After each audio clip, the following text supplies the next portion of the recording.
की है और मल्टीपल एयरबेसेस को अटैक किया है। अल्हम्दुलिल्लाह पाक फ़िज़ाइया के तमाम मसासे महफूज हैं और साथ ही साथ भारत ने पाकिस्तान पर अटैक किया, अफ़गानिस्तान पर भी मिसाइल दागे हैं और भारत अपने ही शहर अमृतसर पर मिसाइल दागे हैं। उसने आदमपुर से ये फायर किए गए थे। आदमपुर में भी एक गिरा है मिसाइल, बैलिस्टिक मिसाइल बताए जा रहे हैं। कितना पेलॉट था यह अब तक तो सामने नहीं आया है। तब तक तमाम तर इत्तलात मज़ीद क्लैरिफाई हो जाएंगी। रात की तारीकी में भारत ने खित्ते के अमन को एक बार फिर तबाह करने की कोशिश की है।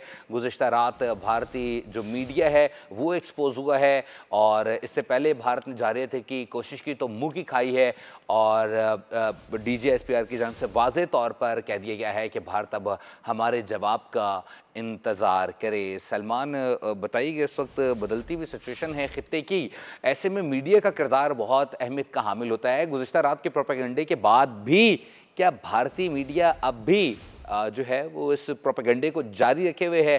क्यों नहीं होश के नाखून ले रहा? क्यों जंग की तरफ धकेलना चाह रहा है? जी बिल्कुल, अभी सबसे पहले तो मैं आपको सलाह दूँ कि हमें ये बताया गया है कि DGSPR एक बार फिर स्क्रीन पर आएँगे और कौम को अहम अपडेट देंगे।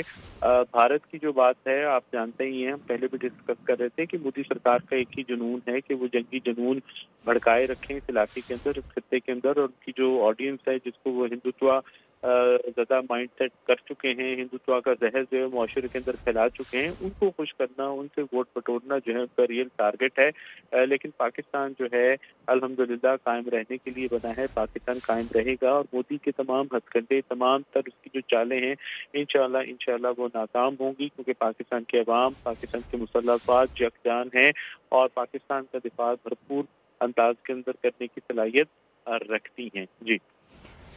अब से कुछ देर बाद DGSPR अगेन मीडिया को ब्रीफिंग के लिए आएंगे। एक्सपेक्टेडली कुछ इंपॉर्टेंट अनाउंसमेंट भी हो सकती हैं। रात की तारीकी में भारत की जानिब से जो जारहत की गई है इसका भरपूर जवाब दिया जाएगा और भारत डिज़र्व भी करता है जिस तरीके से मुल्क में मुकम्मल तौर पर कुछ अरसे के बाद बार बार भारत की जानिब से ये शरारत की जाती है। सो भारत डिज़र्व भी कर रहा है इस वक्त कि भारत को ऐसा जवाब दिया जाए कि आइंदा आने वाली जो पाकिस्तान की और हमारी जो नस्लें हैं वो भारत की इस जारत को ना देखें। भारत को मालूम हो कि भारत अगर कुछ जारत करने की कोशिश करेगा तो उसे भरपूर जवाब दिया जाएगा। सलमान अमान, अब से कुछ देर बाद में DGSPR आएंगे। एक्सपेक्टेडली क्या अनाउंसमेंट की जा रही है? क्या कुछ इतलात शेयर की गई हैं? नहीं, अभी क्योंकि बहुत ज़्यादा सिक्योरिटी से रिलेटेड इश्यूज़ हैं, बहुत सेंसिटिव इश्यूज़ हैं, बहुत सेंसिटिव मालूमात हैं। डेफ़िनेटली हमें सिर्फ यही बताया गया है कि DGSPR आएँगे और डेफ़िनेटली रात के इस पहर जब वो आ रहे हैं तो बहुत ज़्यादा अहम, हसास मालूमात होंगी, बहुत ज़्यादा इम्पोर्टेंट मालूमात होंगी।